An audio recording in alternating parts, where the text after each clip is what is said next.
warahmatullahi wabarakatuh. Waalaikumsalam warahmatullahi wabarakatuh. Ya Rasulullah sallallahu alaihi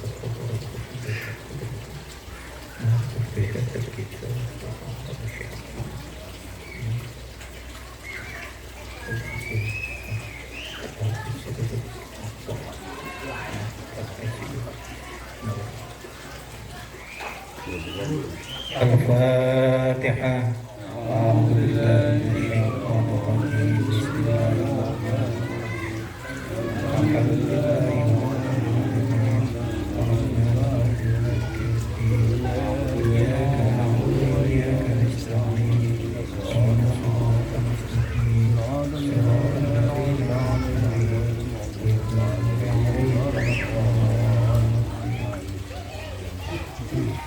Ya Rabbi bil Mustafa balligh maqasidana wa kullana ma madha ya wasi'al karami Ya Rabbi bil Mustafa balligh maqasidana waghfir lana ma madha ya wasi'al karami wal habib alladhi turja syafa'atuhu li kulli yawmin dinal ahwali mutadahimi Ya Rabbi bil Mustafa balligh maqasidana waghfir lana ma madha ya wasi'al karami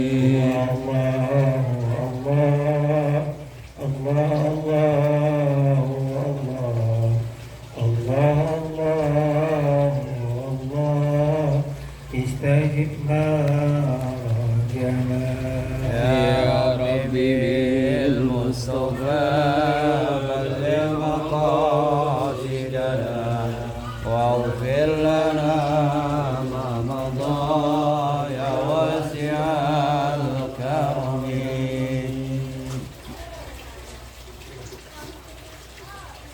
Alhamdulillah wassalatu wassalamu ala rasulillah Sayyidina Muhammad ibn Abdillah La hawla wa la quwwata illa billah Ashhadu an la ilaha illallah wahdahu la sharika lah Wa ashhadu anna Muhammadan abduhu wa rasuluhu la nabiyya ba'dah Allahumma salli wa sallim wa barik ala sayyidina Muhammadin wa ala alihi wa ashabihi ajma'in amma ba'du qalu subhanaka la ilma lana illa ma 'allamtana innaka antal alimul hakim rabbi shrah li sadri wa yassir li amri wa hlul 'uqdatam min lisani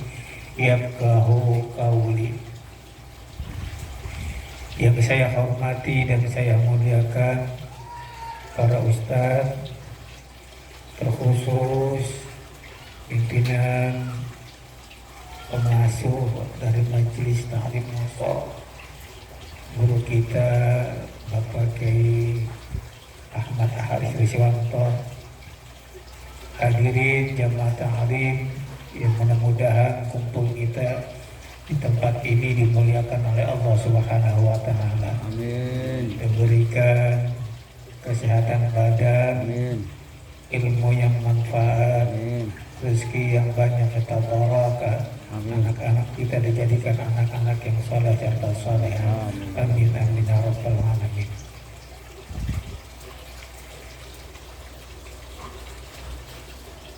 Halaman berapa? 24 24 ya. paling bawah. Al-babur rabi'a asyarah. Bab keempat. Al-babu ar-rabi'u, bab yang keempat, Belas. asyara belah jadi 14. Asyaratu 10, 10 tambah 4 berarti 14. Fi fadilatil fariidati, di dalam menjelaskan tentang fadilah kewajiban kita. Dalam hal ini sholat fardu.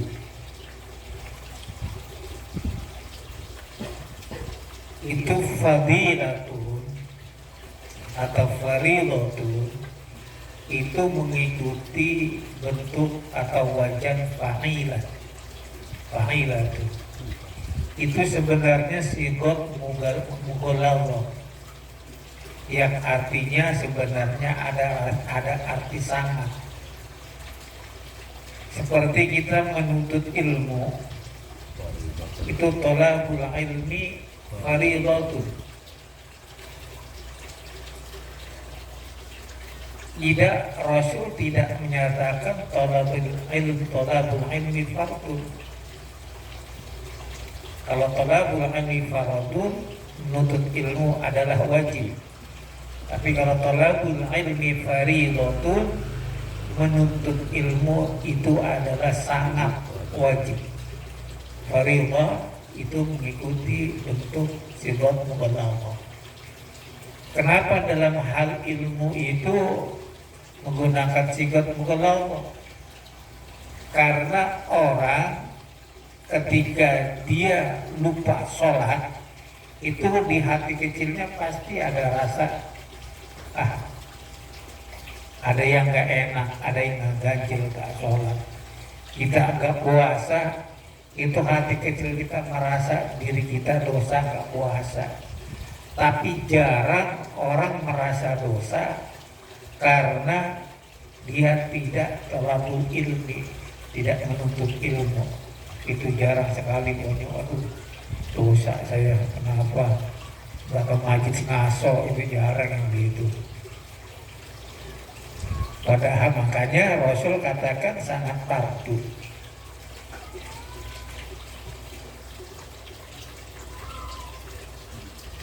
Wa qala Nabi sallallahu alaihi wasallam, berkata Nabi Muhammad sallallahu alaihi wasallam, buniyal Islamu ala khamsin. Kalau bana itu mendirikan, bunia itu didirikan. Jalasa duduk, julisa didudukan. Bunia dibangun. Al-Islamu Islam ala khamsin, atas 5 perkara.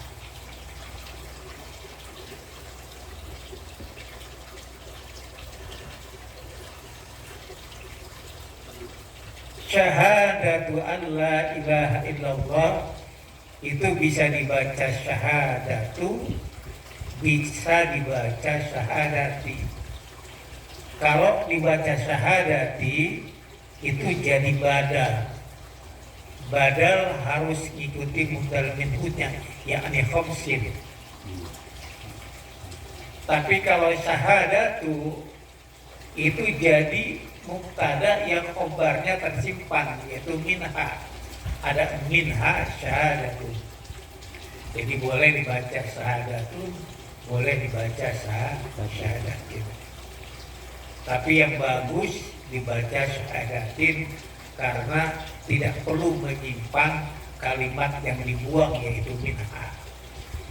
Syahadatin, syahadat Allah ilaha illallah, tiada Tuhan selain Allah. Dalam syahadat kita itu asyhadu an la ilaha illallah, saya bersaksi tiada Tuhan selain Allah. Pertanyaannya, siapa yang menyaksikan? Saya bersaksi, berarti ada yang menyaksikan.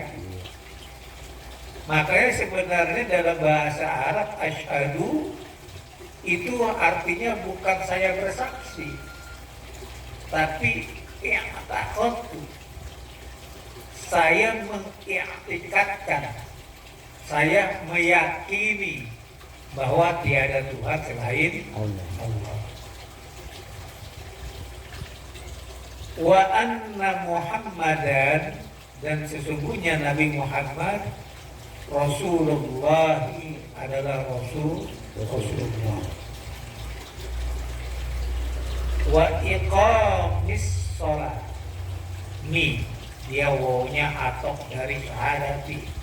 Wa iqamis sholati, dan mendirikan sholat.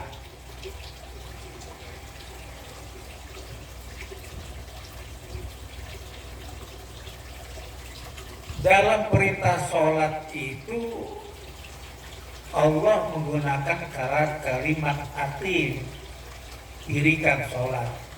Aqimis sholat, aqimus sholat, dirikan, bukan if'al atau uf'ul, if'al sholat, kerjakan sholat, tidak. Kenapa?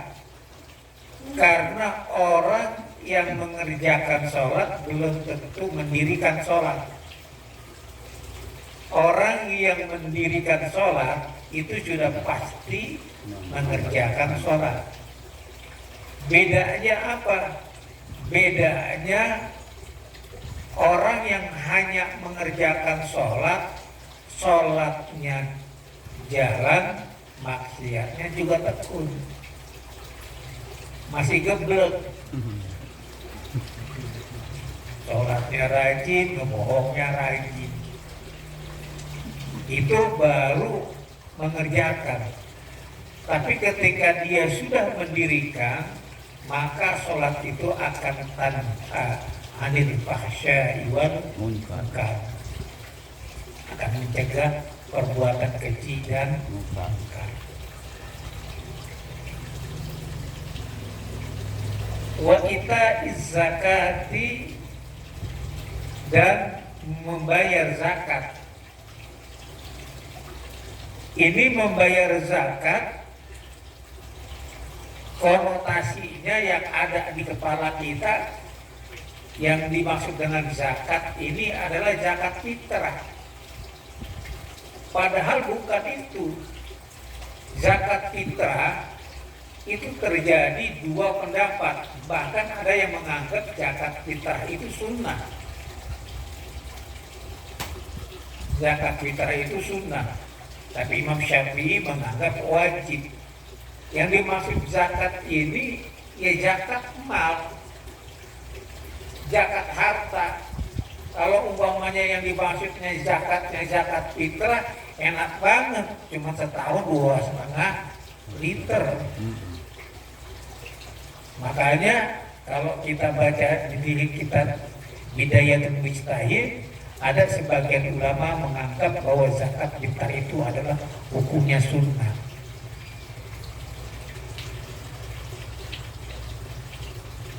Jadi dari harta kita, terus kemudian zakat mal itu kan ada haul, ada satu nisab, udah mencapai satu nisab, kemudian harus haul. Kalau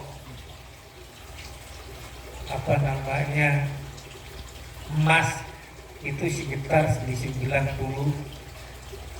gram kalau salah.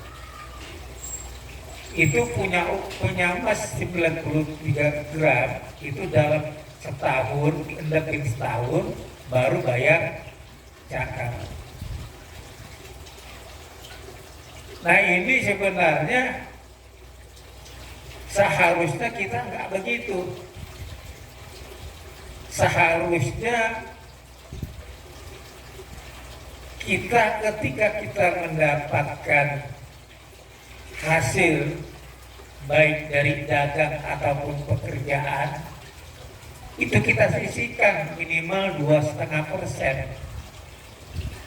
2,5% kita sisihkan.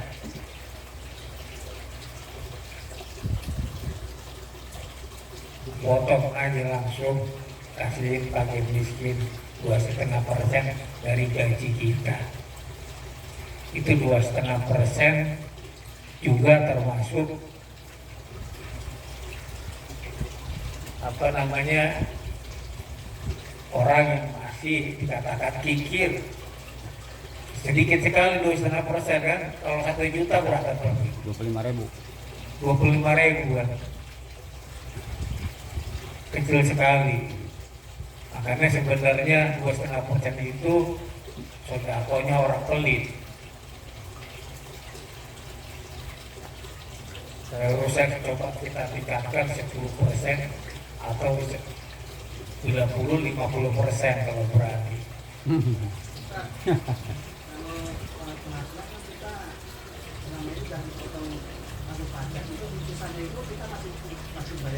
Tetap biar sudah bayar pajak, tetap zakat tetap jalan, karena antara pajak sama zakat beda. Makanya kadang-kadang yang orang-orang di luar Islam itu enak, dia cuma pajak doang, jalannya kagak. Kalau kita, kalau sudah ada pajak, bukan berarti kita sudah zakat. Zakat kita tetap harus kita keluarkan. Minimal sudah kita latih. Kalau umpamanya menunggu 1 nisab, menunggu 1 tahun, bisa aja kita akal-akalin. 93 gram umpamanya, mau 1 tahun kita jual 3 gramnya, nggak jadi 1 nisab. Kapan kita mau sedekahnya, mau zakatnya?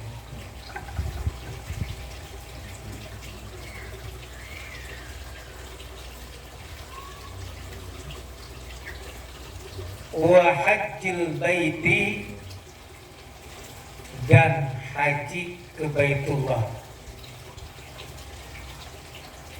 Wa shaumi Ramadhana, dan puasa bulan Ramadan.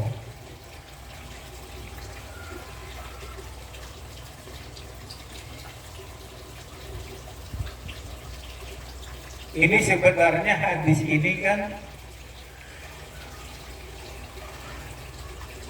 bersumber dari hadis yang ketika Rasul lagi bikin halaqah, pengajian lah kalau bahasa kita, didatangi orang yang putih bersih, orang yang kalau dilihat enggak pergi jauh-jauh, artinya orang yang enggak dalam perjalanan jauh, tahu-tahu ngedeketin Rasul, ditempelin untuk dekul Rasul, terus dipegang paha Rasul, ditanya mahlual Islam, apa itu Islam? Terus dijawab, Islam adalah ini yang kita kenal dengan rukun Islam. Terus ditanya lagi mahlual iman, iman itu apa? Terus dijawab, iman itu percaya kepada ini, kemudian kita kenal dengan rukun iman. Terus ditanya lagi, mahlual ihsan, apa itu ihsan?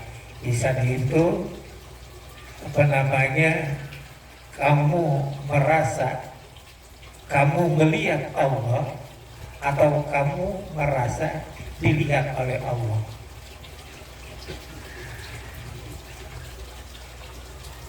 Nah, kalau dalam hadis itu apa namanya, kalau di sini haji dulu baru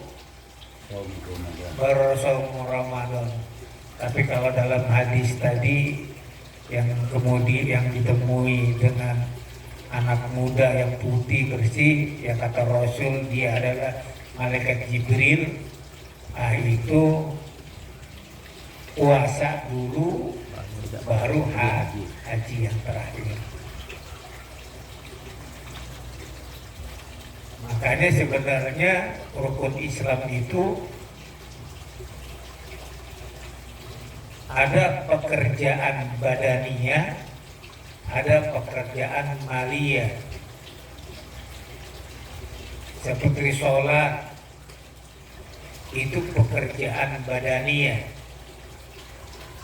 Kemudian zakat, itu pekerjaan maliyah, harta. Haji itu dua, badaniyah dan maliyah. Badan kita juga bergerak, beribadah, dan perlu juga dana, harta. Wa qala sallallahu alaihi wasallam, berkata Rasulullah sallallahu alaihi wasallam, "Shollu, salatlah kamu, khamsakum, 5 di antara kamu, yakni sholat 5 waktu."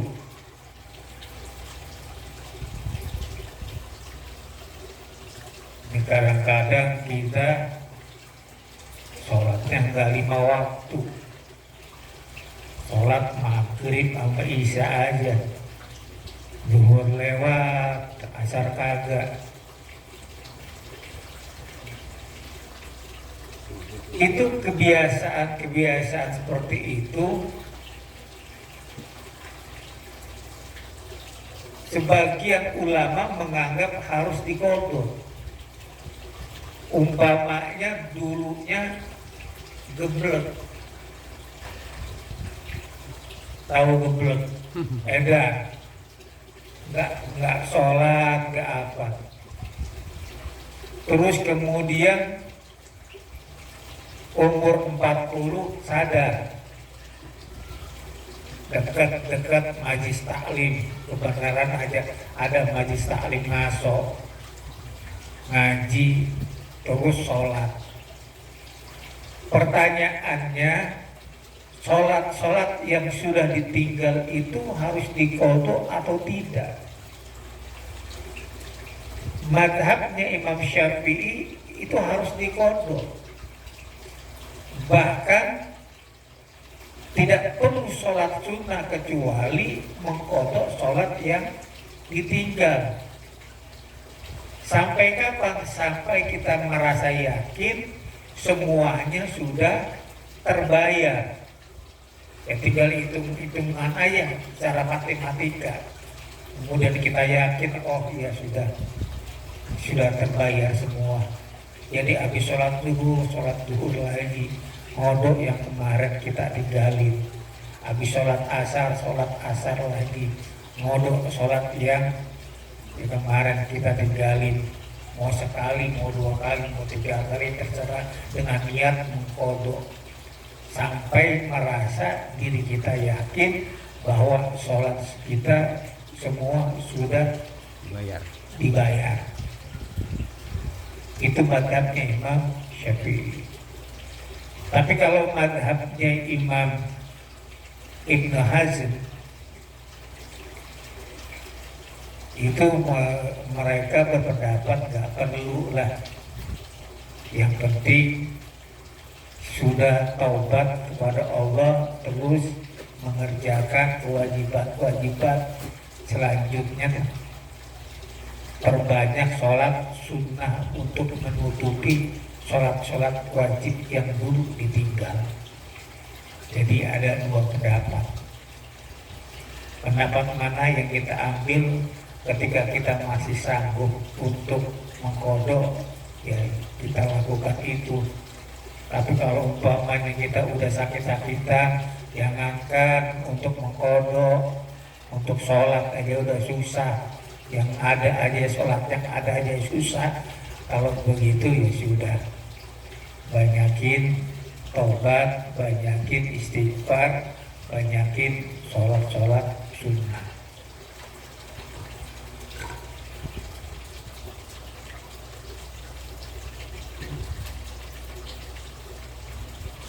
Wazakku amwalakum, dan bersihkanlah harta-harta kalian, atau zakatilah harta-harta kalian.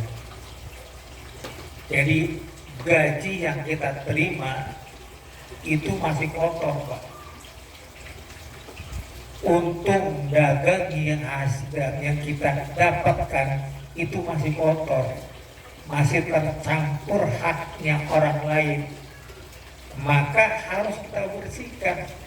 2,5% kita bersihkan, kita bagi karena bukan punya kita kasih kepada fakir dan miskin.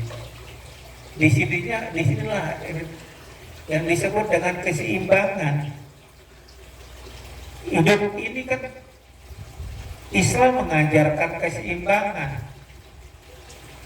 Yang kaya butuh yang miskin butuh yang kaya.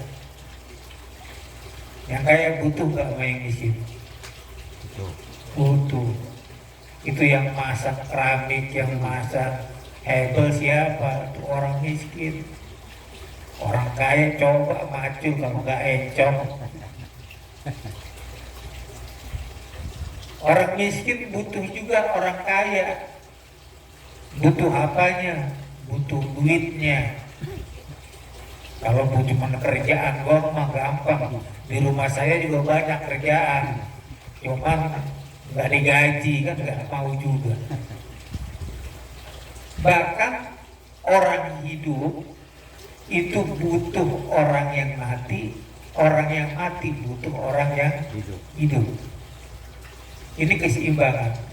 Orang mati butuh nggak dengan orang yang hidup? Butuh. Siapa yang ngapain? Siapa yang mandiin kalau bukan orang yang hidup? Jalan diri ke kuburan. Orang yang hidup butuh nggak dengan orang yang mati? Butuh juga. Itu tukang gali kuburan butuh orang mati. Tukang dagang kain kapan itu butuh orang mati. Makanya orang gali kuburan kalau malam dia sholat tahajud minta rezeki yang banyak, Yang halal. itu minta doanya biar pada mati. Gak tau aja dia yang mati. Orang saya pernah, saya kadang-kadang iseng itu ngopi pinggir jalan dekat makam itu, beneran kenal sama saya. Oh, saya lagi ngapain lagi? Lagi ngopi, sini ngopi. Tukang gali kuburan. Siang-siang, gimana hari ini? Bahaya Pak Ustaz, belum ada yang mati.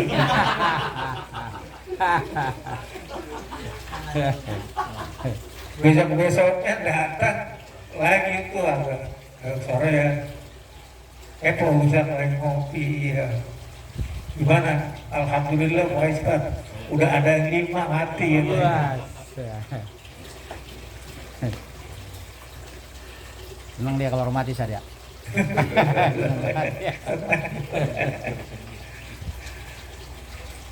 Coba bayangkan, andaikan semua kaya,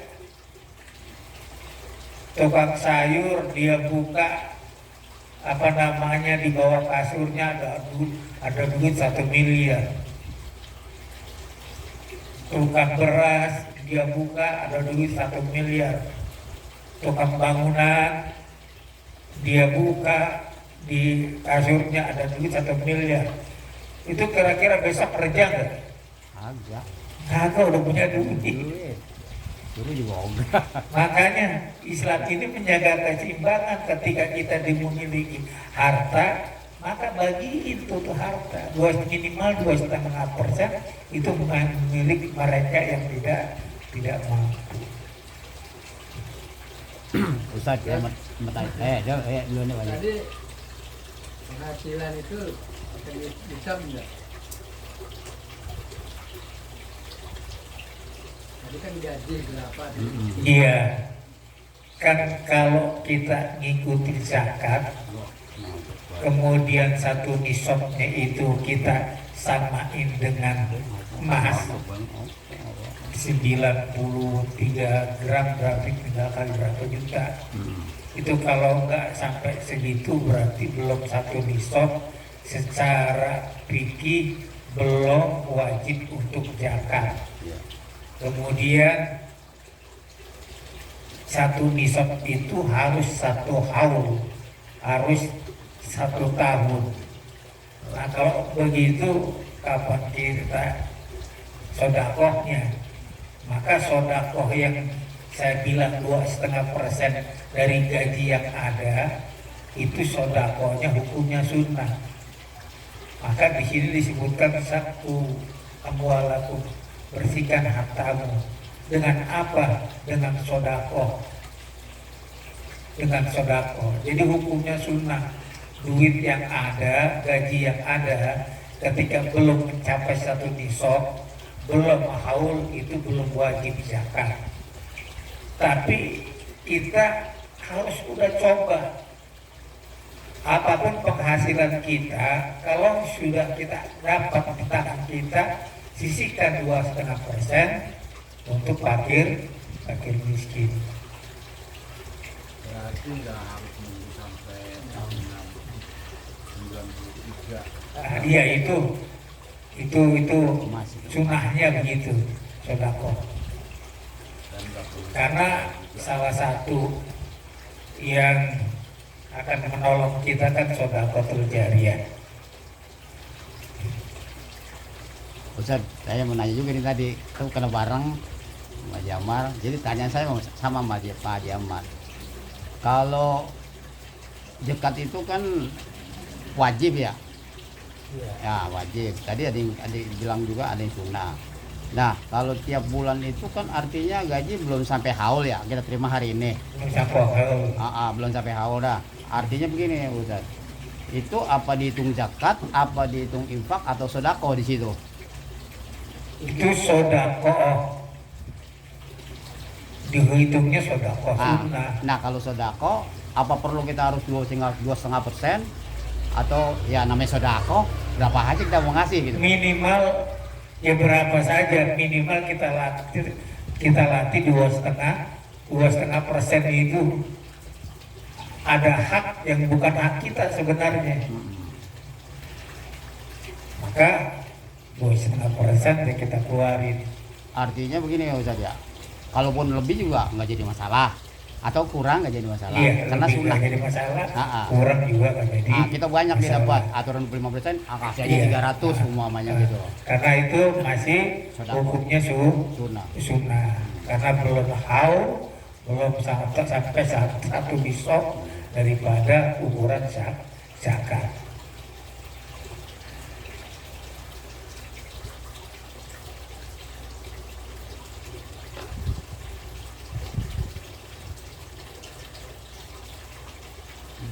Wasumu syahrakum,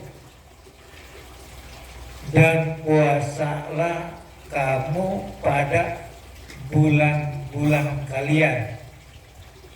Pada bulan kalian maksudnya bulan Ramadan.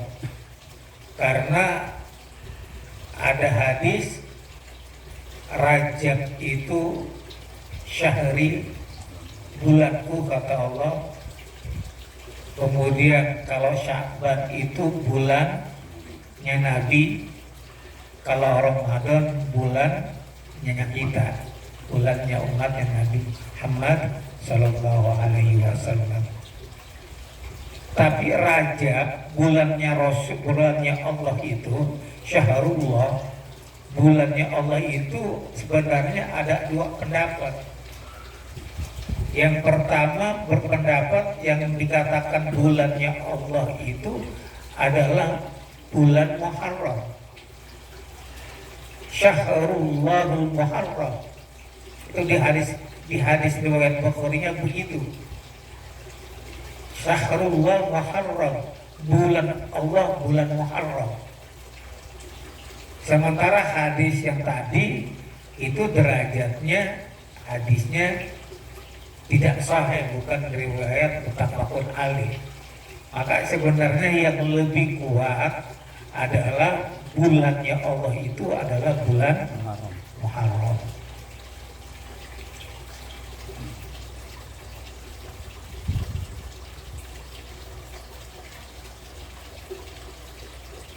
Wa hajju hajju baita rabbikum, dan berhajilah ke rumah Tuhanmu, Tuhan kalian.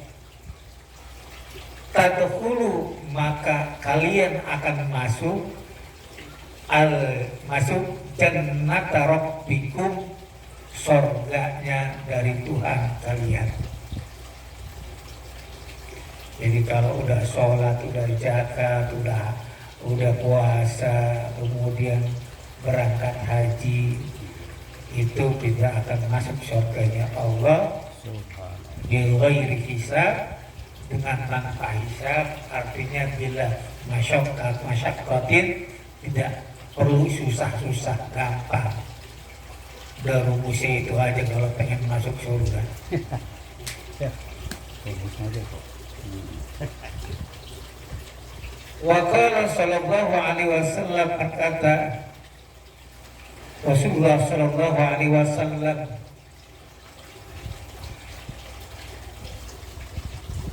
as-salatu imaduddin, salat itu adalah tiang agama.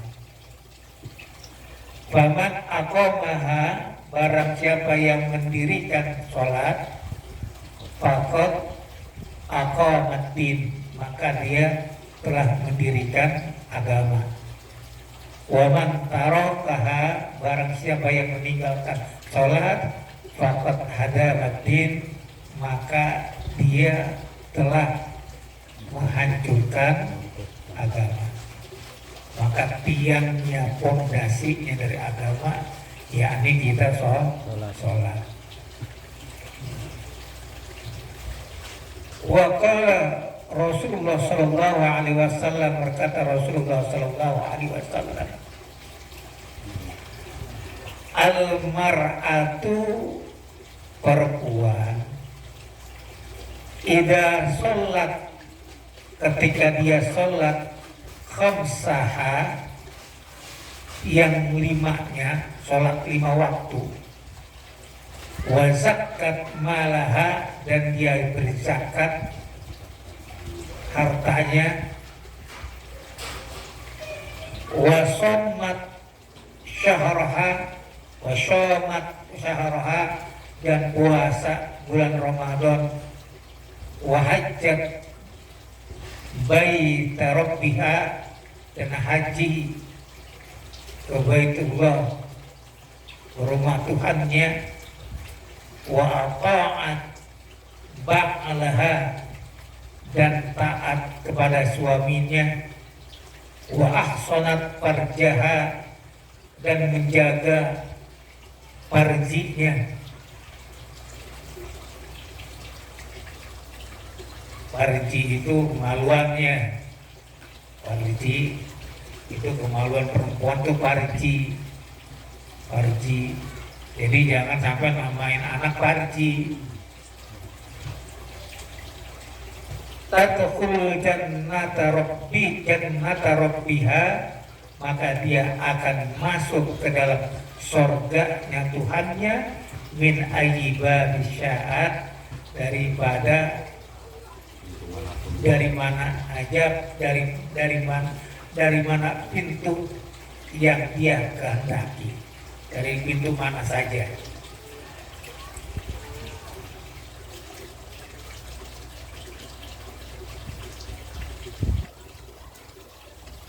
Wa qala, berkata Rasulullah sallallahu alaihi wasallam, likulli syai'in alamun, itu alamun, setiap sesuatu itu ada benderanya. Wa alamul imani, dan benderanya iman, as-sholatu, adalah sholat.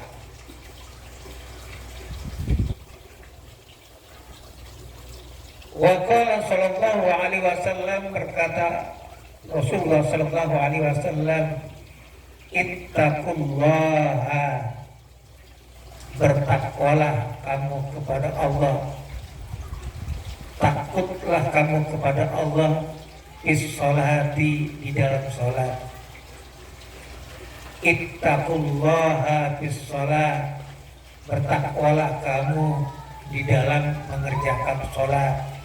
Sampai 3 kali, ittaqullaha fis sholat, bertakwalah kamu di dalam mengerjakan sholat. Ittaqullaha, bertakwalah kamu kepada Allah, bima malakat aimanukum, atas budak-budak yang kamu miliki. Ittaqullaha, bertakwalah kamu bidhaifiri nal mar'atil armilati,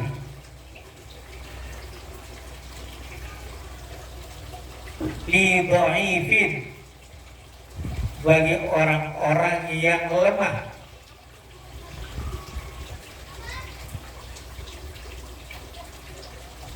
Ini bukan bidhaifin, tapi bagusnya dibaca bidhaifaini, ini ya. pada 2 orang yang lemah.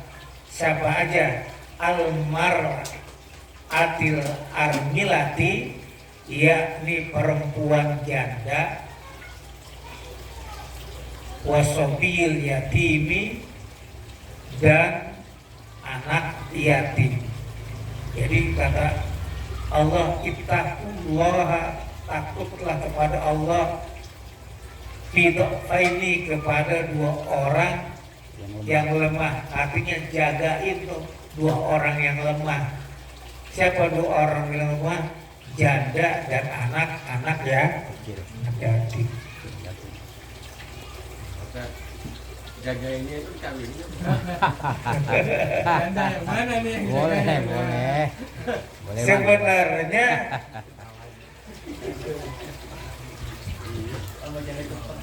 anak yatim itu bukan menyantun anak yatim.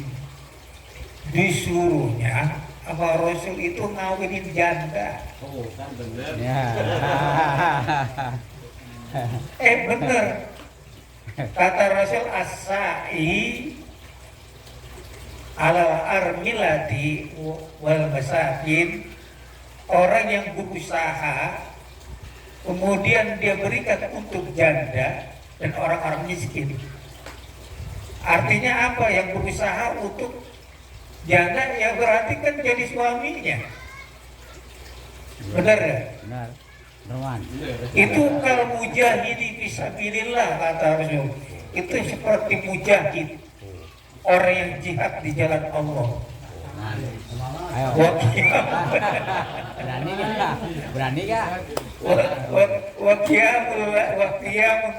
Wa qiyamul laila, dan dia malamnya sholat, kemudian wasyamun nahara, dan siangnya puasa.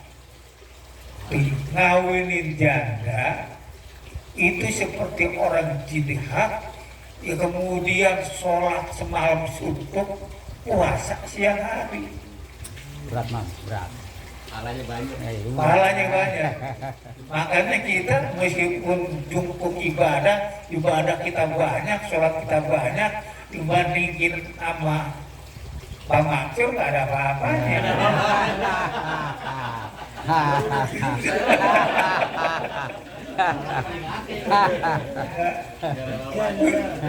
Udah mujahid soalnya. Iya, benar. Kalau kita belum mujahid. Alaman Roman kalah.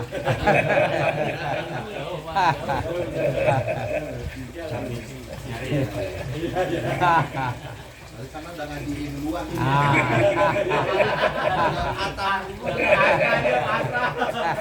Ini udah tahu duluan. Udah tahuan. Herman belum ngaji udah tahu duluan ya mas. Tapi dulu yang dikawin janda bukan? Hah? Janda semua kan? Janda semua? Oh iya. Cakep. Iya. Nah, itu punya anak yatim juga. Tuh. Wah benar. Pas sudah itu. Banyak itu. Pas sudah. Jadi ya yang di Matalem berani enggak? Kalau Itu berani kan apa ayat tangkuhu atau galakum dan bisa sekolah atau itu kan lagi cerita tentang anak yatim. Kalau kamu piara anak yatim, takut kamu nggak bisa apa takutnya ada sesuatu yang dimakan dari harta anak yatim, kawinin ibunya. Kalau nggak 1, 2, 3 dan seterusnya itu kan bicara yatim gitu.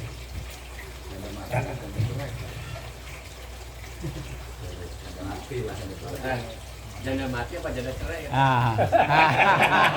Jadi masalah nih. Spesifik banget pertanyaannya. Kalau janda cerai berarti Bukan yatim, ada bapaknya. Yang maksud di sini janda mati. Tinggal. yang bagus itu yang tua apa yang muda nih? Ditambahin lagi. Pengalaman kan. Dia yang tua. Dia biar lebih jelas lagi dia. Kayaknya ada di hati. Latihan sih.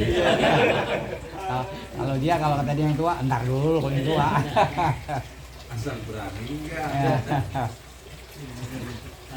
Iya itu. Tapi emang rata-rata kalau kajian ilmu tasawuf itu ternyata ruh, kita kan punya ruh. Ternyata ruh itu ada yang tua, ada yang muda. Ruh itu ada yang tua, ada yang muda. Biasanya ruhnya tua itu jadi pemimpin, jadi RT, jadi anggota DPR, jadi RW. Itu biasanya ruhnya tua.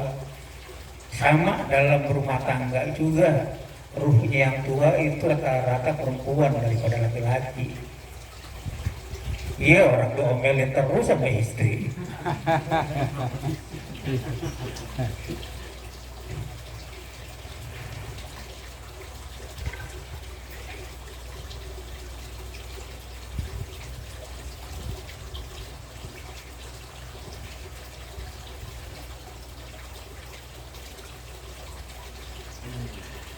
Wa qala sallallahu alaihi wasallam, berkata Rasulullah sallallahu alaihi wasallam, "Shallu kama ra'aitumuni usalli." Shallu, salatlah kamu, kama ra'aitumuni, sebagaimana kamu melihat aku, usalli, aku salat. Terus bagaimana kita melihat Rasul sholat sementara kita nggak ketemu dengan Rasul? Nah itu dari kita melihat sholatnya Rasul itu dari guru kita dari gurunya lagi, dari gurunya lagi, dari gurunya lagi, terus sampai ke Rasulullah. Makanya ada hadis-hadis tentang bagaimana cara Rasul sholat.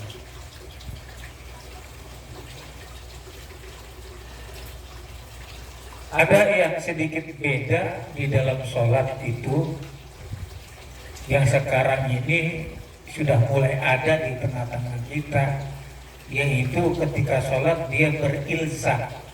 Ilzak itu menempelkan kaki. Orang-orang Salafi Wahabi itu kan dia tempelin tuh kakinya tuh, kaki sebelahnya. Kadang-kadang kita lari juga dikejar-kejar sama dia. Tempelin. Ada yang muhajirin masih banyak ya? Belum muhajirin. Nah itu namanya ilzak. Ilzak itu ada hadisnya. Wayal ketika Rasul memerintahkan untuk merapatkan barisan, untuk meluruskan barisan, kemudian wayal ziku ahaduna. Ada salah satu di antara kami sahabat yang menempelkan kaki di sebelahnya, kakinya ke kaki sebelahnya, yang berilzak. Itu cuma seorang sahabat, dan sahabatnya juga bukan sahabat besar seperti sahabat Abu Bakar, Umar, Utsman, Ali. Makanya para ulama tidak memakai ilzak. Jadi tidak perlu ilzak, yang penting barisan Tapi rapi, tidak mencang-mencong. Kalau ilzak, apa yang terjadi? Kita nempel, ini kita nempel, kaki kita nempel. Yang terjadi apa? Ketika tasyahud akhir, tasyahud akhir kaki kita nongol, didudukin sama sebelahnya. Iya, kalau ke anak muda, kalau ke aki gitu, kaki kita dudukin. kayaknya gontok-gontokan kurang ajar nih.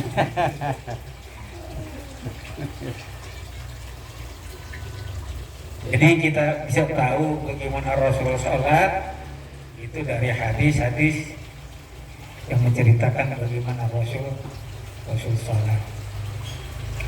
Man taraka sholata muta'ammidan faqad kafara jihar. Barang siapa yang meninggalkan sholat muta'ammidan dengan disengaja, faqad kafara jihara, maka sesungguhnya dia telah kafir jiharan, jelas kafir. Ini hadis ini ada dua makna. Makna yang pertama, kafir secara hakiki memang dia kafir.